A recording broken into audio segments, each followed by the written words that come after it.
Good afternoon, everybody. My name is Moises Agosto, and I'm the Director of Treatment for IMMAC, formerly known as the National Minority AIDS Council. Today, we are hosting a webinar to talk about the intersection between COVID-19 and HIV from the perspective of like our emotional health, mental health issues, and how we can what are the better ways to face what we experience during this time in which we are being through quarantine, and some of us already facing isolation and depression. You know, this sometime will become overwhelming. So we gather a group of long-term survivors and people living with HIV with Dr. Curry, who is a mental health professional and have experience working with people living with HIV, with people of color, and he is going to walk us through a couple of points that will help us cope better and understand what is it that we're feeling while we're going through these difficult times. Before we start, we are going to have a couple of minutes to honoring the loss of two of our great activists, Joe and Dolores. And we have one of our members at IMMAC who will say a couple of words. But before, let's just introduce ourselves. Jax, you want to introduce? Hi, I'm Jax Kelly. I'm from Palm Springs, California, and I'm the president of Let's Kick Ass Palm Springs, a group that helps long-term survivors and witnesses to the plague. And I've been, my diagnosis date was 14 years ago. Thank you, Jax. Lilybeth? Hello, I'm Lilybeth Gonzalez. I've been living with an AIDS diagnosis for 27 years, and I work at GMHC and with IMMAC. Thank you. I live in the city. Dr. Curry?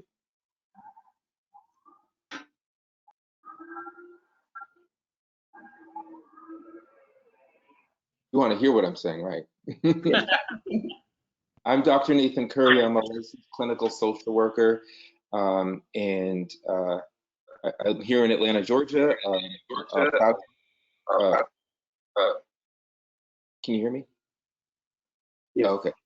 And so I work with clients in therapeutic setting, particularly clients of people of color, men of color, people living with HIV, people looking to explore gender identity, potentially transition or maybe not. I also teach clinical social work and critical race theory at Clark Atlanta University here in Atlanta full time. And that's me. Thank you. Thank you. Simeon, could you introduce yourself? Hi, I'm Simeon Den. I'm originally from Hawaii. I live in Palm Springs, in Kefi, which is the outskirts of Palm Springs. I was thinking about it this morning. I've been HIV positive for almost 40 years. I'm 70 now. So it's like more than half my life, right? And I think there's so many tools, lessons we can learn from what we had to endure, break through back when we first were diagnosed to this particular pandemic. So I'm happy to share some of that. I teach a yoga class here in my house, and I'm happy to share some of what my little tidbits I can offer. Thank you very much. Welcome. And we have with us on the phone, we have Portia. Could you introduce yourself? Can you guys hear? Yeah, we hear you. Okay.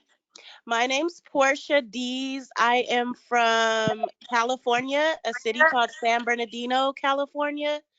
I have been living with HIV for 33 years now. Thank you. We're glad you're here. Pat Kelly is also with us.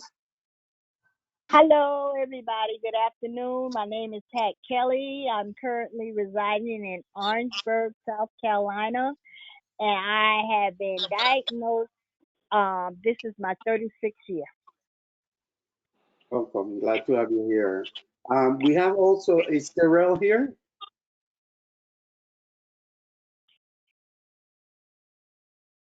Yes, I'm here. Okay. Can you hear me okay? Yes. Hey everyone, my name is Terrell Parker. I am an associate program manager in NMAC's training centered to end the HIV epidemic. I'm originally from Indianapolis, Indiana, but I now reside in the DMV area. I'm a strong advocate for mental health overall and self-care, so I'm excited to be here with you all and to share some tips today. Good to have you. So before we get to the program, we actually, as I said before, we're going to have Ace Robinson, who is going to introduce himself and say some words in honoring Ed and Dolores. Ace? Thank you, Moises. Yes, my name is Ace Robinson. I'm the director of the Center to End the Epidemics at NMAC. And those who know me personally and make sure that I'm aligned with the mantra of NMAC, that we are really focused on reducing the impact of HIV for racial and ethnic minorities. And as we've seen here, just like in the world of COVID, we're watching so many of our leaders being stolen from us, being taken with very little warning, very little care, very little heart, much in the same way of what happened with us in the 80s and 90s. And we're trying to make sure like we're uplifting our trailblazers, our leaders for all the work that they are doing. I'll start off with a quote from the Dr. Reverend Martin Luther King, where he said, life's most persistent and urgent question is, what are you doing for others? So before we begin speaking about their wondrous lives, I'd like to take a quick moment of silence to honor these individuals.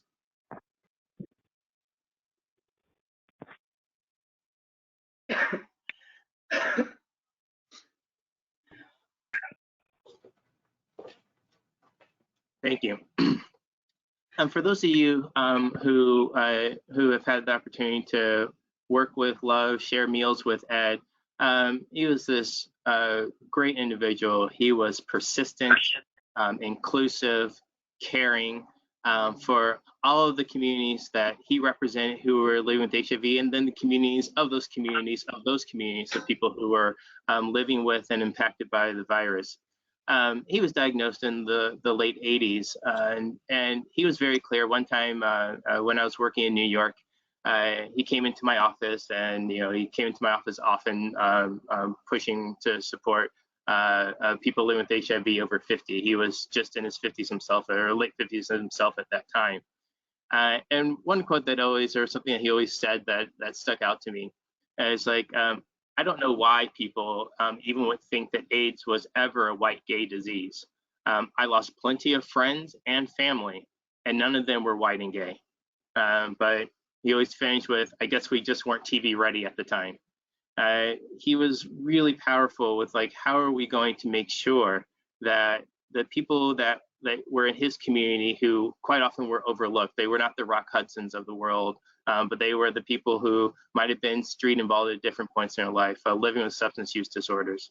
And I think he at one point worked at a CREA, and he led the program working on how are they going to do some studies to really look at what is the impact of HIV for people living over 50, because with the advancement in treatment in the late 90s, we were no longer worried about talking about potentially living to 50. We're talking about individuals who are going to live and thrive into their 70s, 80s, 90s, and beyond. So how are we going to support them and understand what's happening in their bodies?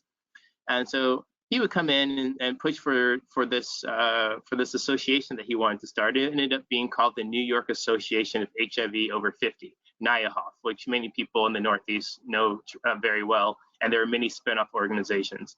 And he was really pushing, saying like, without even receiving any reimbursement, just volunteering his time, he just wanted to see a better life for so many people. And he helped develop the Elder Sexuals campaign, which I'm sure Lily can talk to you about.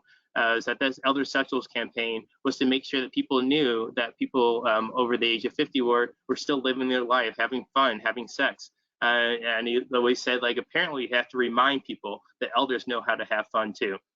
So I'm going to miss like our phone calls where he would start off saying, hey, brother, and then start talking about whatever was happening in his life and lobbying for change.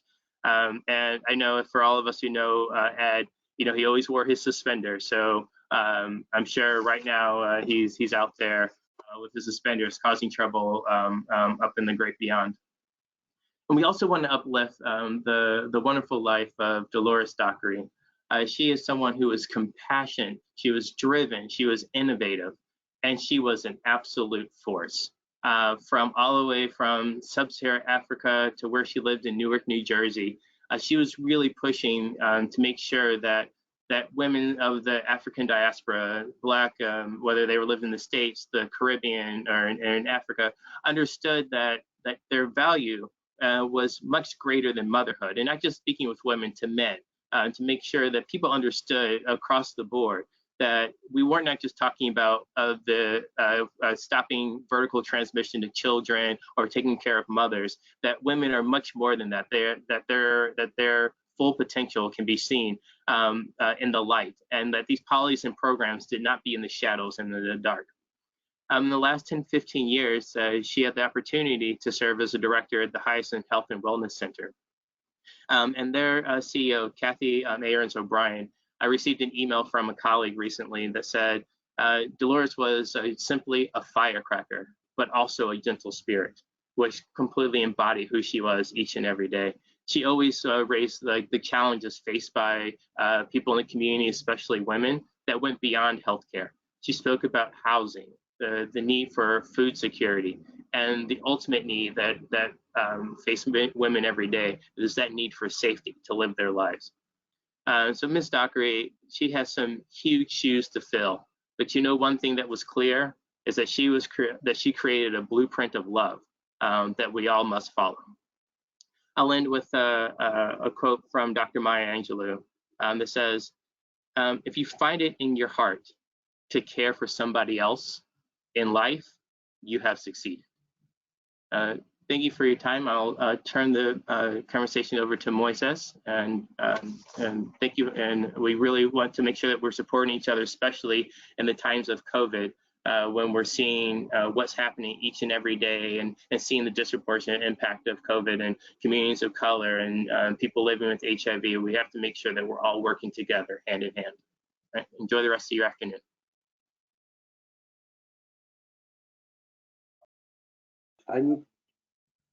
Great. So now we're going to start with the program for today, and I'm going to pass it to Dr. Curry, who is going to give us a presentation about mental health issues and the interaction of COVID and HIV. Dr. Curry. Hi, thanks so much and for the introduction. You know, we've done a couple of these sort of talks. We did one this morning, and I was just really compelled to just say that what a great response so far in messages and tweets and emails. It's true that this is, you know, mental health, emotional health is at the forefront of people's minds right now.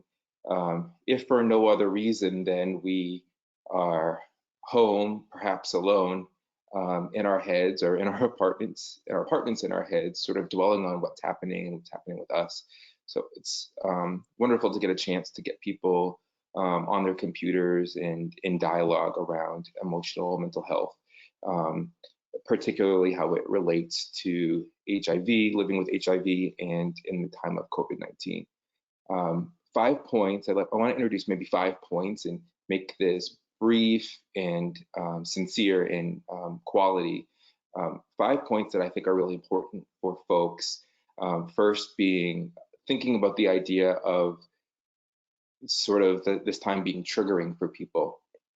You know, triggering folks, you know, to that time or that energy or that space where they receive their first or their actual HIV diagnosis, and maybe that time around feeling uncertain, feeling vulnerable, feeling like you didn't know how long you would live, or you know what this means for your life going forward.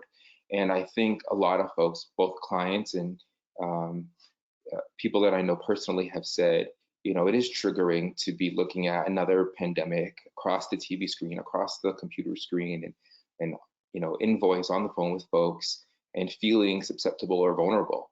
And to know that, you know, that you have potentially maybe more vulnerability if you were to contract COVID-19. So I think it's important that we name those feelings. I think it's important to understand that it is normal and it is appropriate to be thinking about, or reliving those experiences of diagnosis, early diagnosis.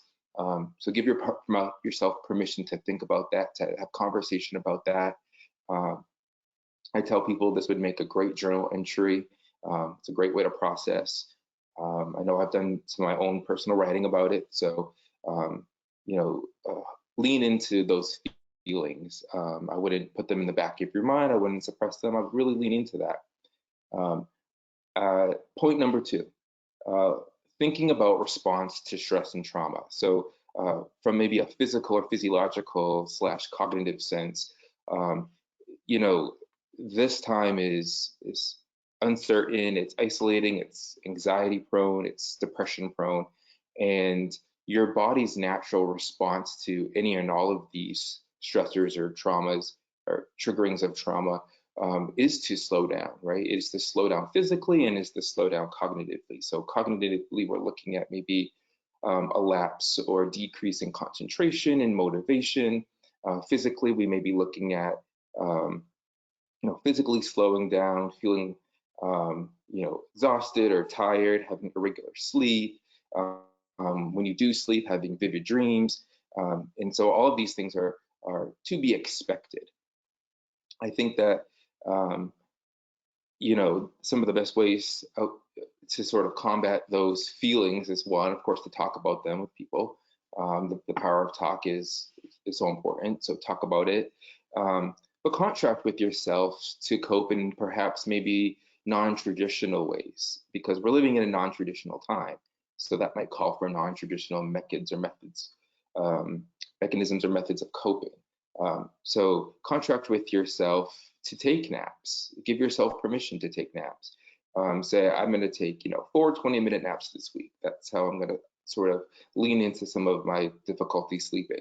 I'm going to take more breaks. I'm going to, work for 30 minutes, and then I'm going to take a 30-minute break to walk around the house or watch a television program or, look out the window and see what people are doing, whatever it is. Check my Facebook, whatever it is. But to say that I'm going to do 40 or 30 minutes of just straight work, I'm going to concentrate on that, I'm going to stop, and I'm going to give myself permission to do other things. We're expected to take care of children and do our work and our schoolwork and all of these things at home. But the caveat to that is that we're feeling less motivated and less able to do so. So, give yourself grace in those moments, I think. So yes, I would say schedule more activities that you can do in your home and outside in the community if you're able to do so safely. Get those walks in and stretch and whatnot. But yes, so lean into this idea of slowing down, your body's innate mechanism of slowing down to combat stress and trauma instead of fighting that or resisting that. Point number 3 is so important. I think that, so this point is more of looking at our connection to nature. And I think that it's really, I think we really underestimate our natural connections to nature, so to plants and to animals, to the outside, to weather. And I think that this is a great opportunity to sort of lean into those natural connections. There's been lots of research on what it means to have and care for pets, have and care for plants, how we connect with nature outside, so the woods or even sand on our feet. And actually in therapy, some of the ways that we work with people who are autistic or people who are chronically depressed is to tap into some of the tactile sensories. So that even means playing with tubs of rice or of dry beans or putting your feet into buckets of sand. There's a lot of real positive response in the body when your bare feet touch sand, which sort of emulates or role plays being at the beach without actually going to the beach where it may not be safe. But there are other things you could do too. You could order or bring home a house plant Take your time to fuss over that houseplant, buy a spritz bottle and spray it a couple times a day or every other day. And it might sound silly, but talk to your plants. Just engage in sort of this idea of being responsible and loving and caring towards something that grows and depends on you. And the same would be true for pets. And if possible, this might be a good time if you can safely and for a long-term commitment, maybe adopt or foster a pet. This is a good time to sort of hone into that. Point number 4, make peace with whatever happens. Make peace with whatever happens. So we know that,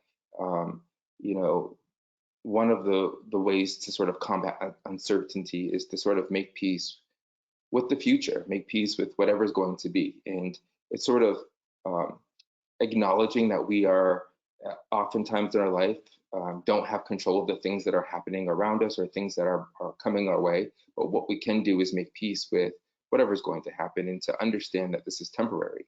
Everything in life is temporary, including COVID-19.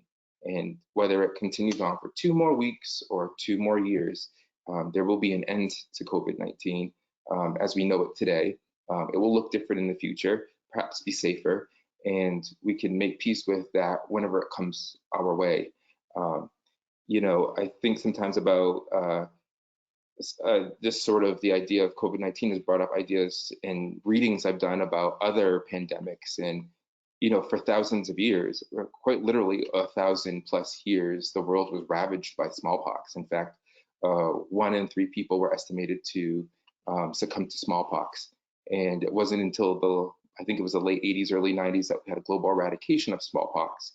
And if you can think about that sort of being part of everybody's life, being worried about, smallpox and other sort of diseases in history, and to know that today that things have found sort of resolve. So again, I would say make peace with whatever happens. And lastly, I would be remiss as a clinician without saying that it would be important to seek out services, seek out therapy, seek out ways of accessing treatment and care if you feel really ill, if you feel really unwell emotionally or mentally, to look for therapeutic services or counseling services. And people are still engaging in those services today safely from their home through telemedicine. Telemedicine allows us, including myself, to engage with clients directly through Zoom or Skype, sometimes even on the phone. This is a way to stay connected to services, to engage in therapeutic dialogue while still staying safe. If you're looking for a therapist, you could go on to Psychology Today and search for a therapist. My profile is on there, lots of my colleagues are, but more importantly, you can search based on what your preferences are in meeting or connecting with a therapist. I think maybe one of the barriers in life has been that people have a hard time finding a therapist they identify with in whatever way you identify. And I think the search system on Psychology Today allows you to search therapists by zip code, insurance, but also by demographic, gender, race, and then of course modalities, how they practice, and also how they are allied to veterans, allied to gay and bisexual people, allied to people in particular subcommunities, including the kink community or other types of communities that people identify with. So you can go onto Psychology Today to do that. If you feel like you're gonna hurt or harm yourself, or you're having suicidal thoughts or ideations, it would be important to seek out somebody that you can talk to, preferably someone who's trained. If you go on to the suicide prevention hotlines, 1-800 number, I believe we're gonna list those links up in the chat today. But if you go onto the website, you can connect through a instant message system there, or you can call the 1-800 number and you can talk to someone about what you're going through. It's important to note that a lot of people feel very alone, particularly during isolation, particularly without jobs or school or outside places to go. And that is enough to trigger someone to feel restless or feel that they may harm themselves. So I would say reach out and speak to someone. And then again, lastly, it would be important to say, if you are in a situation where you're not safe, if you're feeling unsafe or being harmed physically, mentally, emotionally, or sexually by another person, particularly someone that you're in a relationship with, an intimate relationship or even a familial relationship, domestic violence is something that we've got to name and we've got to acknowledge and understand that not everyone has a safe place to go to. And maybe their only place to go is unsafe, but the fear of COVID-19 may be keeping them there. And so I think I would go to the domestic violence hotline.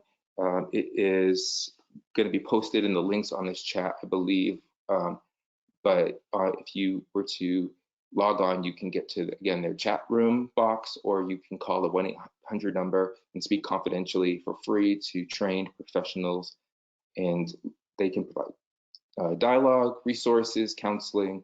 And I know that in real time, a lot of cities and jurisdictions are looking at creating resources and programs for folks.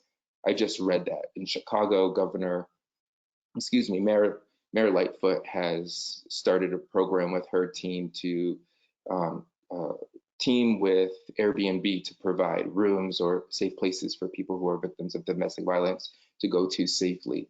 So this is an emerging need. It's a program that's being developed, and other cities, I'm guessing, will follow suit, if the resources allow it. So reach out, there's help out there. And if there's any questions or comments, please do feel free to ask them in the question box. But I do hope that this provided some sort of insight and opportunity for dialogue. And again, I would say make peace with whatever happens. This is temporary, and we will go on. Thank you.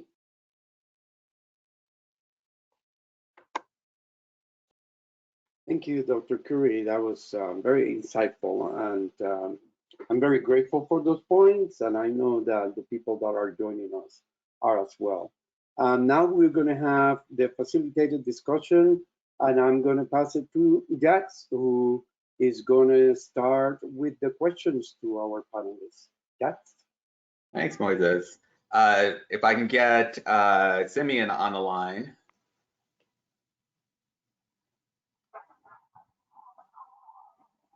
Simeon? That's not on my end, right? They do it. Is Chip doing it? Okay. I hear you. We see you. There we go. All right. Simeon, how you doing? I'm good. A couple questions for you. One, maybe you can put it together in a brief, like 3-minute answer for us. But the questions really go along with your reactions to COVID. So the first thing is like, what was your first reaction to COVID? How do you think, being a longtime survivor, what are your strategies for staying healthy? And if you had 3 things that you could say to stay mentally or physically healthy, what would they be? So your first emotions, staying healthy, and then maybe a couple of tips. I tend to be very pragmatic, even though I like to see, if I had only one thing to share, it would be gratitude.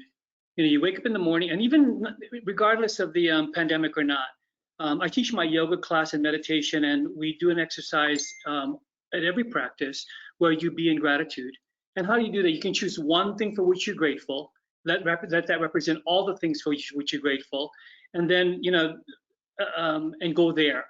If you do that first thing in the morning, it'll kind of set you up for the day. And if you touch bases during the day, gratitude really, I think it changes, energetically, it shifts you. So you can be out of your head, just get out of the way. So with the pandemic, I realized we have to be at home, and I'm teaching my class from home, and I missed that physical contact with my students and friends. But I pretty much live my life now the way I did. I was pretty reclusive, and even in as much as I was very, very socially active, I used to own an art gallery. In the last few years, my life has been fairly reclusive. I don't have a doorbell on my gate, and so I get up in the morning, and I think I would advise people to have one thing you have in regard to a to-do list. Have one thing there and get it done. You have to keep moving. Like I said, I'm 70 this year, and I think that what keeps me going is, and when I found out that I was diagnosed with HIV, I wondered, and the meds became available. I wondered, like, why is it that I'm alive and the other people passed away? And so I realized at that point that, I have a purpose. I think we have to choose to figure out what our purpose is and then live it and execute it passionately. And as you get older, you don't slow down. You got to keep moving. And that's my class is not about getting your leg over the back of your head. My class is about just being present. I taught, I don't know if you remember, but I taught for an energetic, like a martial arts healing class for Life Group LA for the last 15 years, and I volunteer and do that. And it's meditation, he was saying earlier, can be as simple as taking a walk by yourself. So I don't know if I've answered your questions, but I tried to cover a bunch of things that I thought would be relevant. Thank you. Thank you. We're going to move on to Terrell. Terrell, are you there? Yes, I'm here. Okay, Terrell. Simeon, can we turn off your camera and we'll listen to Terrell, because Terrell is on the phone. And Terrell, wanted to know, what were your first emotions when you heard this about the start of COVID, and what are your strategies for staying healthy? I would say my first emotions, like many people, were disbelief. I think when we first started to see the COVID-19 outbreak happening in other countries, we thought it's not possible that it will happen to us. And even if it does happen to us, it won't be that bad. But when I started to see reports come out from China of the fact that, one, it was impacting older individuals more, and also not just older individuals with pre-existing health conditions, I knew that as an African American person, we should be alarmed and we should be aware. But at the time, I saw a lot of folks joking around and saying, Black folks can't get COVID-19. But once we started to see the damage that it was starting to have on our community, I think people really started to change gears and really start to look at this much more seriously. For me, it's really important, one, as a person who has been through depression before, to understand what coping mechanisms work for me. So I have an entire list of things that I have to do in order to keep myself and my mental health strong. So it might be meditation for me, journaling, writing helps, something simple like coloring or doing anything like artistic, painting, but also staying moving and staying active like exercise or dance. And similar to what the doctor shared with us earlier, I think it's just also important for us to give ourselves grace. And whether that's a nap, whether that's taking a walk, just giving ourselves grace and understanding that this is something new, it's something that for many of us we've never dealt with before. And mental health is important. So I'm in therapy, and I just want to close with advocating always to see a therapist. Virtual therapy is easier now.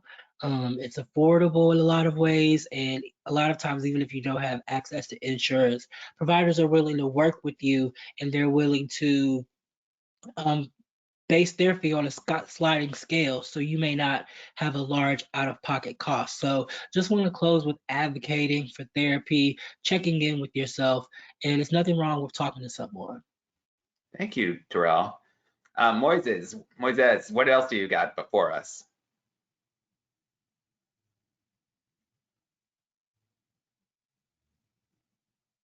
I think we need to hear you. Are you hear me? This technology, it's we hear from Lilibeth. Also, we have Pat and Portugal. So thank you, Jax. That was great. So Lilibeth, would you come to your screen?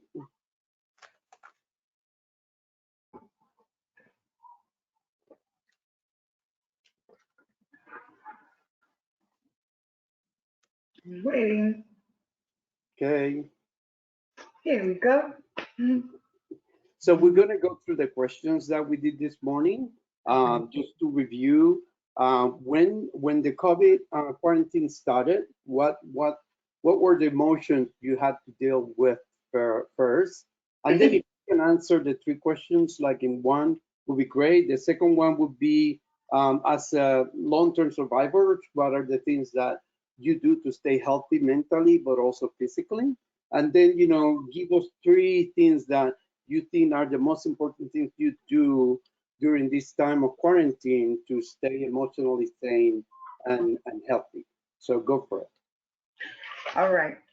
So when I first heard about COVID, it was when it started in China, then Italy. So I went into protection mode quickly. So what I felt was fear, anxiety. I felt everything I felt 27 years ago when I was diagnosed with AIDS. My body, I felt like my metabolism was going crazy. It was very active. I couldn't sleep. So my first 2 weeks or three, they were a little hectic, but then I said, no, no, no, no. I have to kick in here and think about my well-being. So I also got my gloves, my mask, my hand sanitizer. I went food shopping. I did all this way before time. People were telling me I was paranoid. I said, I'm not paranoid. I know what's coming. This is not my first rodeo, and it won't be my last, I hope. So after the fear and the anxiety, I stopped crying every day. I was crying every day. It was ridiculous. So I said, wait a minute, I'm going to make my vulnerabilities and turn them into my strengths. And that's what I have done, because I have lost 10 people, including my aunt. And then sadly, we lost Ed Shaw. And I've lost two clients at GMHC also. So I said I have to stay strong. I continue my contact with my clients. I do wellness checks. What I do to stay healthy as a long-term survivor, I'm very vigilant about my health, my mental and my physical health. That comes first, because if I'm not mentally healthy or physically healthy, I can't help you. So I must help myself first. I followed all the CDC guidelines, 6 physical distance, wear your mask, your gloves. I only go out if I need to go out. I don't go out because I feel like going out to shop. I only go out to buy my essentials. I also take my antiretrovirals to maintain my viral load undetectable. It's very important, and I will stress that. Please take your HIV medications, because you don't want to get careless about that, or maybe you might be thinking too much about COVID and forget about your medication. Don't ever forget about your medication. It is very important to keep your levels at bay, because I went through this for 27 years. I don't wish this on anyone. What I do? Well, when I wake up, I jump in the shower. I turn on my playlist, which is all gospel music. My favorite song is I Can Only Imagine by Mercy Me. I saw that movie. I cried. I feel so connected to God. I've always been connected to God. So I watch a lot of ministers preaching. I read my Bible, my Psalms. I like to renew my mind, And what else do I do? I dance. I cook. I never cooked. Well, I used to cook, but not that much. But I started cooking every day. I started reminiscing all the dinners my mother did. I'm like going back to my roots, and I'm cooking dinners my mother did. And if I need help, I call my friends. Oh, how is it that you do this? Or I call my nephew. How did grandma do this? I forgot. So I get help. I also reach out to my clients. I love helping others. Before I help myself, I help others, because I just love helping others. It's so rewarding, very rewarding. And I have my cuca. I don't know where her glasses are, because I've been beating her up. She lights up. I have my cuca. I make sure I keep in touch with my family, my friends. I contact them every day. I have Zoom meetings with my colleagues. I call my clients on a daily basis. Like I'm calling them today because my next Zoom group is on May 13th. And I just stay happy. I stay happy because laughter is the best medicine. People always tell me, oh, you cuckoo. No, I'm not cuckoo. Just leave me happy. I've gone through a lot during my lifetime. So leave me happy, you know? And I just hope everyone maintains a good mental stability, whereas they're mentally stable. You know, I don't want people to feel like, oh my God, I'm gonna die, I'm gonna die. We're all gonna die anyway, someday. Not anytime soon. But just try to be happy, you know. I know we have losses. I've had loss, I've had grief, I've cried, you know, I felt very, very, very lost and vulnerable. No, no more. Okay? So stay happy. Listen to your music. Dance, dance, dance. Music is the best therapy you can have. Absolutely. Friends and family. Thank you. Beth. That was great. Thank you. Now we're going to hear from Portia. It's on the phone. Can you guys hear me? Absolutely. How are you? I'm good. And you? I'm good. I'm good. So we're going to go over the questions that we went this morning. And, you know, you can answer the three at once because Okay. the first one is, you know, when the quarantine came about, what were the feelings that you experienced during those first moments in which we had to change our life radically and stay home? The other question would be, you know, what, as a long-term survivors, what are the things that you do to stay healthy mentally, but also physically? And then the last question is to give us three things that now, during this difficult time, you do, and maybe every day, to stay mentally and emotionally sane and healthy. So, Okie dokie. yes. So when I first heard about COVID-19, I think I was taking it very lightly. I was trying not to let the fear and the panic like get to me, because I remember, you know, back in the early 80s how everyone was acting with the whole HIV and AIDS pandemic. So I was trying not to let myself be afraid or, you know, panic. And so I was like, you know, I survived and been managing HIV all this time. I'm not scared of COVID-19. But then as it started getting worse and getting closer to home, to us, you know, everything started shutting down. I got furloughed from work. They started, the numbers in LA started rising and we started losing people. Thank God, I haven't lost anyone close to me yet, but I know of some associates and some friends who have lost people close to them. And, you know, the numbers are rising here in LA. So as that started happening, I started to get more scared and I started to worry more, because I have a weakened immune system. I was like, okay, this is serious.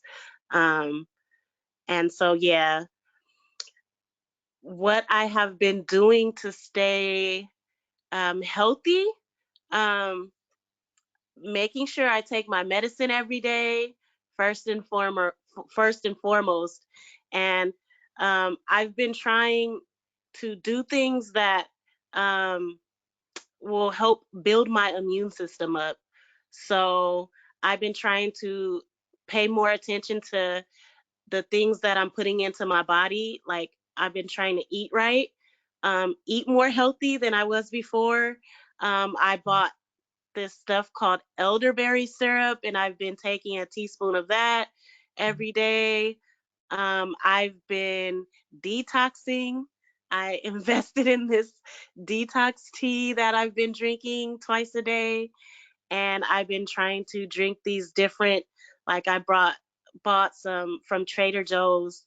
I bought some ginger turmeric juice with aloe vera juice and cranberry, and I mix it and I drink that not every day, but almost every day. So I've been just trying to put healthier things into my body and eat right because I know that helps. Also, not watching the news as often as I was before because the news in itself is stressful. So I try not to watch that as much. But I do want to stay up to date. So, I watch it every once in a while, just not as much. And then 3 things that I've been doing to keep myself sane. I've been doing a lot of stuff around the house since I'm home now. And I used to be a busybody before this all started. Like I was barely at home and now I'm at home every day. So I've been getting my house together. I've redecorated like pretty much my whole house and doing different do-it-yourself projects. And I've been doing a lot of self-care things. Like I'm able to do face masks and like take long baths. I pray a lot. That's all. Thank you. That's wonderful. Thank you, Portia. I'm going to be looking for some masks for me. Yeah. Make things better. So now we're going to have Pat Kelly. Pat, you can join us with your video. Hi, Pat. Hi, how are you? Good. How are you?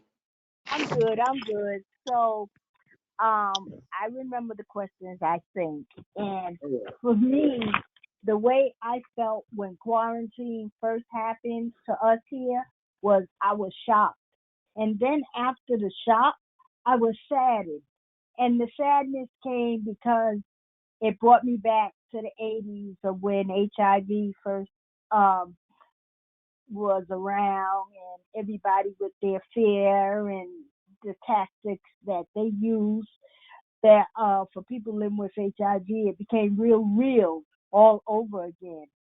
And the things that I do to stay healthy right now, the number one thing I do is stay away from the news. I do not watch the news. I never was a news watcher. I get alerts on certain things on my phone, but for my area, but other than that, I'm not watching no news. Physically, I run behind my 15-month-old grandson. He keeps me busy and on my feet. I had to think about that as far as the physical part of what I do. But another thing that I do that helps me stay healthy is when I go out, I put on my gear. I wear my mask. I wear my gloves. If I'm going into public, I do what they tell me to do. I keep my distance. If I'm in a grocery store and there's a lot of people looking at something, I'm going the other way. I definitely realize that it's a time for us to really take care of ourselves because we are vulnerable and things that other people wouldn't get sick from, we will. So I made that a mental note. Three things that I do that keep me active is I play a lot of games and I laugh a lot.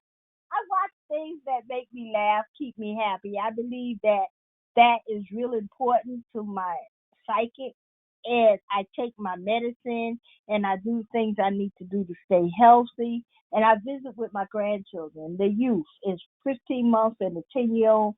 They just keep me, enlightened on the things that they do and they make me happy, and I'm also a crafter. So I haven't gotten busy with my crafts yet, but I'm about to. And I stay busy. I stay connected. I stay involved in doing different things and checking on people because I'm lucky enough to be able to have a family that lives around the corner that I can go to. But I know there are people that are alone. If you're alone, reach out. You know what I mean? Contact somebody and let people know how you're doing and just talk about your feelings if you need to.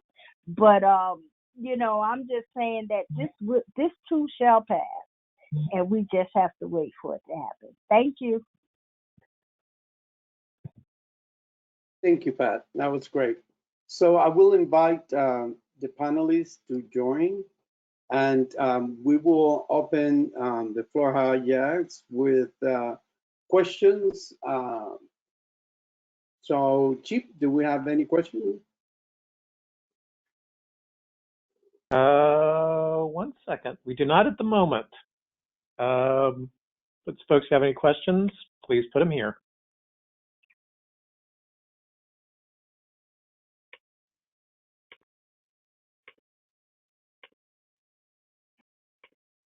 A lot of people expressing thanks, Moises. So not a lot of questions yet. A lot of people expressing gratitude for the information that was given, that's been given out so far. Maybe if there is anything that any of the panelists would like to stress, as we have just a couple of minutes to have some final thoughts about what we're doing and what we want to communicate to our peers.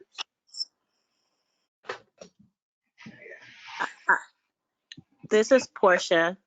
I want to kind of like stress what Pat was saying.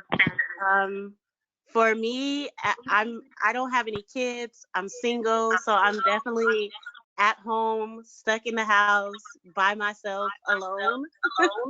And so the point that she made about reaching out and checking on your friends and your family and loved ones in this time, I think is very important.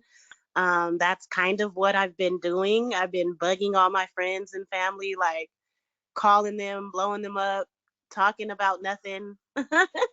Yeah, and so I want to stress that part. Like, that's very important to keep reaching out and checking on your friends and your family and your loved ones, especially the ones that you know that are alone and by themselves.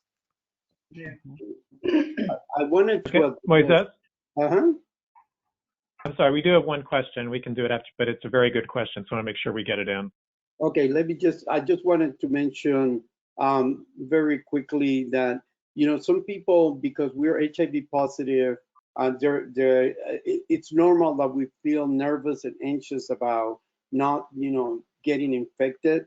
One thing that we should know, and it's following what Liddy Beth and Pat Kelly have stressed about taking your medicines.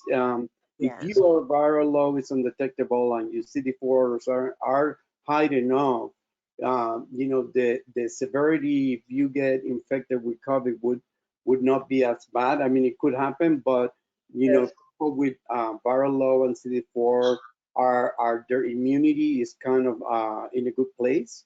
But one thing that you need to be aware is about the comorbidities when they talk about diabetes, cardiovascular disease.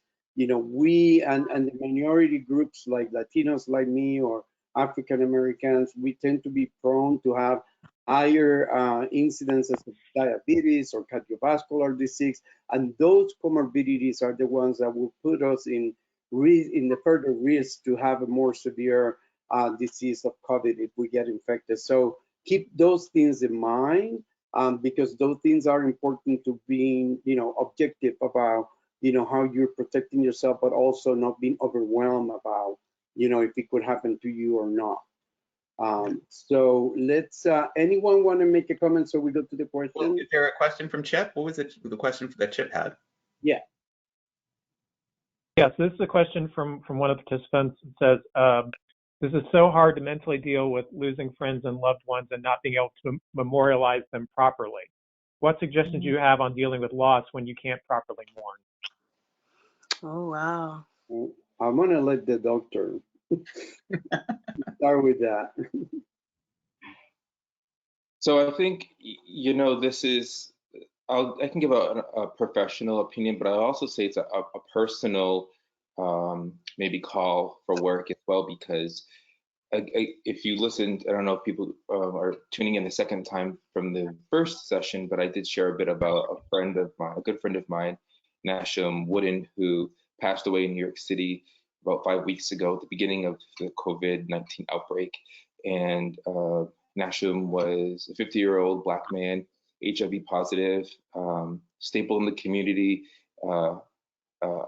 alter alias Mona Foot, the drag queen, just a loving, wonderful person. And, you know, he did pass away really suddenly, being turned away from the doctor's office because he wasn't sick enough, died in his home alone.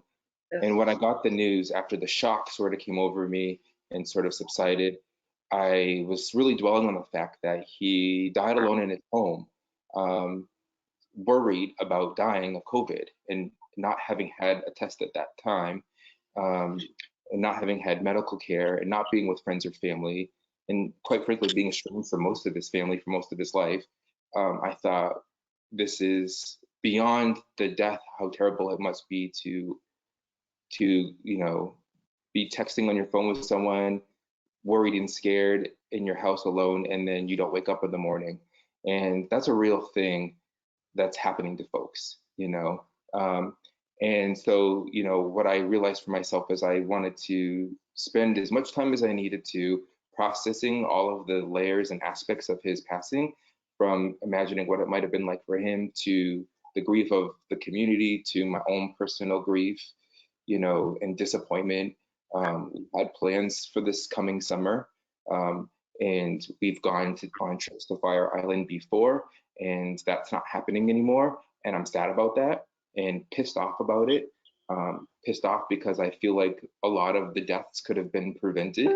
And so I've been struggling with that because I'm angry at the same faces and the same names again and again and again. But this time it's extra personal, right? It's not just theory and practice and social policy that I teach. This is my friend who's dead. And so I'd say give permission to yourself to mourn every aspect of it: the social, community, the policy, the healthcare, the individual. Give yourself permission to mourn all of those things, to sort of provide your own opportunities, if you have to, for a memorial. So memorial looks like whatever you want it to look like. Memorial could be you order a vase with their name on it and you have a flower in it. And that's kind of something that I even did for my mother who passed away last year. I have a funeral for her, a flower from her funeral and a vase with her name on it. And that was my own personal memorial for me, because I felt like the funeral wasn't enough, you know. For Nashum, because we couldn't have a funeral, and quite frankly, because his family's not really involved in the lives of his friends, and his friends were really his family, but we were sort of cut out because of whatever types of things that occur in life. We had to do our own sort of memorial, and that might have just been the group text messages of everybody sharing stories and mourning together via text. And not all his friends were friends with each other. So some folks in our message we may not know. So I would say, because we're living in non-traditional times, again, that calls for non-traditional coping, non-traditional memorial, non-traditional fill in the blank. And I would urge whomever wrote that question to find your own non-traditional resolve for what's going on right now and for the death of your friend or family member. Thank you. We have a minute, so I think that we can just wrap up our session. Thank you for everybody that participated and shared their wisdom. Special thank you to Dr. Curry.